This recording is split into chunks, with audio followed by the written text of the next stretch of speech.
Hello दोस्तों, LCM निकालने की दो विधियां हैं, गुणनखंड विधि यानी कि फैक्टराइजेशन मेथड, भाग विधि यानी कि डिवीज़न मेथड। इस वीडियो में हम ये सीखेंगे कि गुणनखंड विधि से एलसीएम किस प्रकार निकालते हैं। तो सवाल देखते हैं। तो सवाल हमको दिया गया है 64, 80 तथा 96 का एलसीएम ज्ञात करें। तो एलसीएम निकालने के लिए हमको यूज़ करना है गुणनखंड विधि यानी कि फैक्टराइजेशन मेथड। तो फैक्टराइजेशन मेथड के लिए दी गई संख्याओं के हम पहले फैक्टर करते हैं, प्राइम फैक्टर यानी कि अभाज्य गुणनखंड। तो 64 के, 80 के और 96 के सबसे पहले हमको अभाज्य गुणनखंड निकालना है। तो आइए पहले अभाज्य गुणनखंड निकाल लेते हैं। तो अभाज्य गुणनखंड निकालने के लिए हमें अभाज्य संख्याओं के बारे में जानकारी होना बहुत ज़रूरी है। अभाज्य संख्याएं उन संख्याओं को कहा जाता है जो स्वयं से और एक से सिर्फ भाग होती हैं और किसी भी संख्या से वो कटती नहीं हैं यानी कि भाग नहीं होती हैं। तो वो संख्याएं जो एक से और स्वयं के अतिरिक्त और किसी संख्या से भाग नहीं होती अभाज्य संख्याएं कही जाती हैं। तो जिनमें कि आती हैं संख्याएं 2, 3, 5, 7, 11, 17, 19, 23, 29, 31, इस तरह अनंत अभाज्य संख्याएं हैं जिनकी कोई सीमा नहीं है। तो हमें अभाज्य गुणनखंड में इन्हीं संख्याओं से काटना होता है। तो 64 जो है वो 2 से जो है वो कट रहा है। क्यों, ये कैसे मालूम हुआ? अगर इकाई का अंक दी गई संख्या में इकाई का अंक 0 या कोई सम संख्या होती है तो वो गिनती 2 से भाग हो जाती है। तो यहाँ पर 4 दिया है, 4 सम संख्या है तो 2 से ये कट जाएगी। 2 का पाड़ा 6 में तो 2 तिहाई 6, फिर 2 का पाड़ा 4 में तो 2 दूना 4। अब यहाँ 32 में भी इकाई का अंक 2 है तो ये 32 भी 2 से कट जाएगी। 2 का पाड़ा 3 में पढ़ेंगे, 2 एकन्नम 2, एक बचा यहाँ पे 12 हो गए, 2 छंग 12। 2 का पाड़ा 16 में तो 2 अट्ठे 16, फिर 2 का पाड़ा 8 में तो 2 चक्को 8, 2 का पाड़ा 4 में 2 दूना 4, उसके बाद फिर 2 का पाड़ा 2 में 2 एकन्नम 2। ये 64 के अभाज्य गुणनखंड हो गए। इसी तरह 80 के अभाज्य गुणनखंड निकाले जाएंगे। तो 80 में भी इकाई का अंक 0 है तो 2 से भाग हो जाएगी गिनती है। 2 का पाड़ा 8 में 2 चक्को 8, 0 उतार लिया। फिर 2 का पाड़ा 4 में 2 दूना 4, 0 उतार लिया। 2 का पाड़ा 2 में 2 एकन्नम 2 और ये 0 उतार लिया। 2 का पाड़ा फिर 10 में 2 पंचे 10। अब 5 एक अभाज्य संख्या खुद है इसलिए 5 सिर्फ 5 से भाग होगी, 5 एकन्नम 5। ये 80 के अभाज्य गुणनखंड हो गए। इसी तरह 96 के अभाज्य गुणनखंड निकालते हैं। तो 96 भी 2 से भाग हो जाएगी क्योंकि इकाई का अंक सम संख्या है। 2 का पाड़ा 9 में 2 चक्को 8, यहाँ पर एक बचा 16 हो गए तो 2 अट्ठे 16। फिर 2 का पाड़ा 4 में 2 दूना 4, 2 का पाड़ा 8 में 2 चक्कू 8, 2 एकन्नम 2, 2 दूना 4। फिर 2 के पाड़े में 12 भी आता है, 2 छंग 12। 2 के पाड़े में 6 आता है, 2 तिहाई 6। 3 एक अभाज्य संख्या, 3 3 ही से भाग होगी, 3 एकन्नम 3। अब ये अभाज्य गुणनखंड हो गए इन तीनों संख्याओं के। इन अभाज्य गुणनखंडों को यहाँ पर हमको लिख लेना है। तो आइए लिख लेते हैं।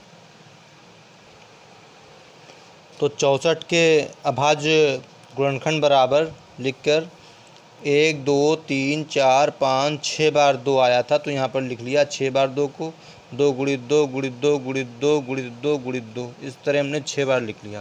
अब ये 6 बार है तो यहाँ पर हो जाएगा 2 की पावर 6, 2 की घात 6। इसी तरह यहाँ पर देखा 80 के गुणनखंड 1 2 3 4 बार 2 था तो यहाँ पर लिखा 2 गुणित 2 गुणित 2 गुणित 2 4 बार। ये 2 गुणित 2 गुणित 2 गुणित 2 4 बार हो गया। अब ये 5 जो है इसको लिख लिया गया, एक बार था एक बार लिख लिया। उसके बाद फिर 96 के गुणनखंड में 1 2 3 4 5 बार 2 था तो यहाँ पर लिख लिया 5 बार, 1 2 3 4 5 बार। उसके बाद एक बार 3 था, ये लिख लिया। तो अब जो संख्या जितनी बार है उसको उतने हम पावर में लिख लेंगे। 2 यहाँ पर 4 बार है तो यहाँ पर लिख देंगे 2 की घात 4। 5 एक बार है तो गुणित 5, घात भी लिखना चाहें एक तो लिख सकते हैं, एक घात लिखी नहीं जाती है। उसके बाद यहाँ पर 1 2 3 4 5, 2 5 बार है, लिख लिया 2 की घात 5। और एक बार 3 है, इसको लिख लिया 3 3 सिर्फ। अब एलसीएम निकालने के लिए यहाँ पर लिख लेते हैं एलसीएम बराबर, अब हमको इसमें से वो संख्याएं छांट लेनी हैं जो तीनों में मैच कर रही हैं। जैसे 2 तीनों में मैच कर रहा, जो तीनों में मैच कर रही हैं उनमें जो हाईएस्ट पावर है वो लेना है, जो सबसे बड़ी घात है। तो 6 4 5 में सबसे बड़ी घात 6 है, 2 की घात 6 सबसे बड़ी घात है। तो यहाँ पर 2 की पावर 6 यानी कि 2 की घात 6 लिख लिया। अब 5 जो कोई में नहीं मैच कर रहा है वो भी ले लेना है, उसको भी नहीं छोड़ना है।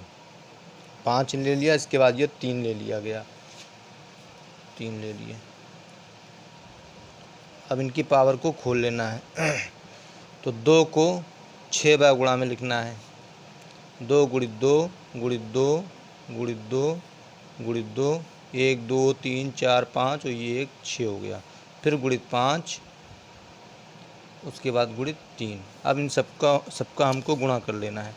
2 दूना 4 दूनी 8 दूनी 16 दूना 32 दूना 64 और ये हो गया 5 15। तो इतने का जो गुणनफल है वो 64 आ गया और इसका गुणनफल कितना आया 15। अब इनका आपस में गुणा कर देंगे। 15 का पहाड़ा 4 बार, 15 चक्को 60, 60 का 0, 15 छक्का 90, 90 और 6 96। तो ये 960 जो है ये एलसीएम हमारा हो गया।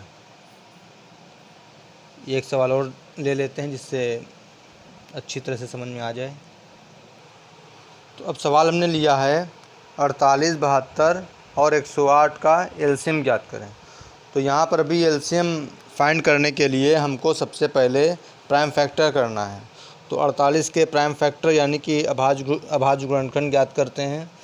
48 2 से भाग हो जाएगी, 2 का पहाड़ा 4 में 2 दूना 4, 2 का पहाड़ा 8 में 2 चक्कू 8, फिर 2 का पहाड़ा 2 में तो 2 1 2, 2 दूना 4, 2 से भाग हो जाती है 12 तो 2 छंग 12, 2 का पहाड़ा 6 में 2 तिहाई 6, 3 अभाज्य संख्या 3 से जाएगी, 3 1 3। इसी तरह 72 को काटते हैं, 2 से भाग हो जाएगी क्योंकि इकाई का अंक सम संख्या है, 2 तिहाई 6, यहाँ पर 1 बचा 12 हो गए, 2 छंग 12। फिर 2 से भाग हो जाएगी 36, 2 1 2, 1 बचा यहाँ पे 16 हो गए, 2 8 16। फिर 2 से 18 भाग हो जाएगी, 2 9 18। अब 9 सम संख्या नहीं है इसलिए 3 से भाग हो जाएगी, 2 से नहीं होगी, 3 तिहाई 9, 3 के पहाड़े में 3 आता है, 3 एक अभाज्य संख्या जो खुद से जाएगी, 3 1 3। अब 108 के अभाज्य गुणनखंड ज्ञात कर लेते हैं। तो 2 का पहाड़ा अब 10 में 2 पंचे 10, 2 का पहाड़ा 8 में 2 चक्को 8, फिर 2 का पहाड़ा 5 में 2 दूना 4, 1 बचा 14 हो गए, 2 सत्ती 14। अब 27 में 7 इकाई का अंक जो सम संख्या नहीं है तो ये 3 से नहीं 2 से नहीं जाएगी, 3 से चली जाएगी, 3 9 27। फिर 3 से 9 भी भाग हो जाएगा, 3 तिहाई 9 और ये 3 से 3 भाग हो जाएगा, 3 1 3। तो ये इन संख्याओं के अभाज्य गुणनखंड हो गए। इन अभाज्य गुणनखंड को इन सबको यहाँ पर लिख लेना है इनको, ठीक है। तो लिखते हैं।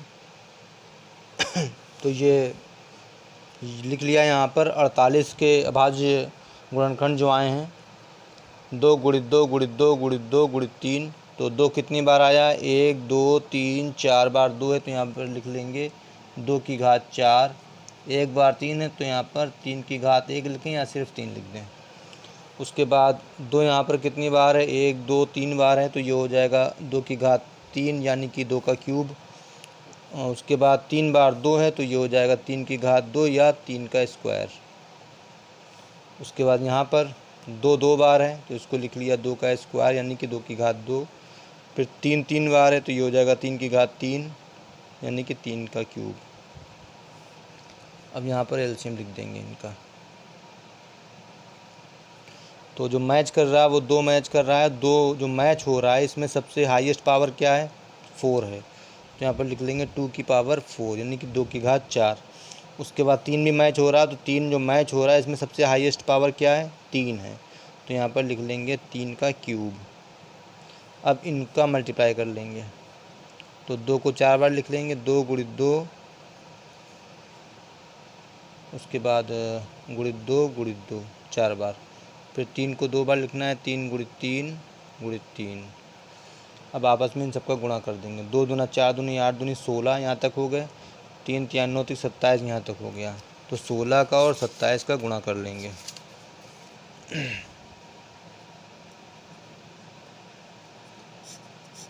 तो 16 का पड़ा 7 बार, 16 सत्ते 112 के 2 हासिल है 11, 16 दूना 32, 32 में हासिल के जोड़ दिए 11, 2 1 3, 3 और 1 4, तो 432 हो गया। तो इनका एलसीएम आ गया 432, यहाँ पर लिख देंगे 432। पेज भी ख़त्म हो गया है।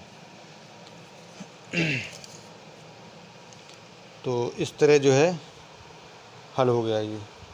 तो एलसीएम निकालने के लिए क्या किया जाता है? सबसे पहले हमको अभाज्य गुणनखंड ज्ञात करना है। फिर उन जो अभाज्य गुणनखंड आएंगे उसमें जो हाईएस्ट पावर होगी वो ले लेना है। ये ज़रूरी नहीं है कि जो सब में होंगे वही लिए जाएंगे, ये एचसीएफ में होता है। तो एलसीएम में ये होता है कि लिया सबको जाएगा, लेकिन जो सब में मैच करेंगे उसमें जो हाईएस्ट पावर होगी वो ली जाएगी। जो कोई नहीं मैच कर रहे हैं उनको भी लेना है हमको। तो उम्मीद है वीडियो अच्छी लगी होगी, और वीडियो को अगर अच्छी लगी हो तो लाइक करें, शेयर करें। चैनल सब्सक्राइब ना किया हो तो सब्सक्राइब करें। तो ये सब बेसिक मैथ की सब चीज़ें हैं, और इसकी वीडियो जो है हम बराबर डालते रहेंगे। जैसे कि एलसीएम है, एचसीएफ है, परसेंटेज है, रेशियो हैं, इन सब की वीडियो आगे भी पढ़ती रहेंगी। इसलिए चैनल को सब्सक्राइब कर दें। धन्यवाद।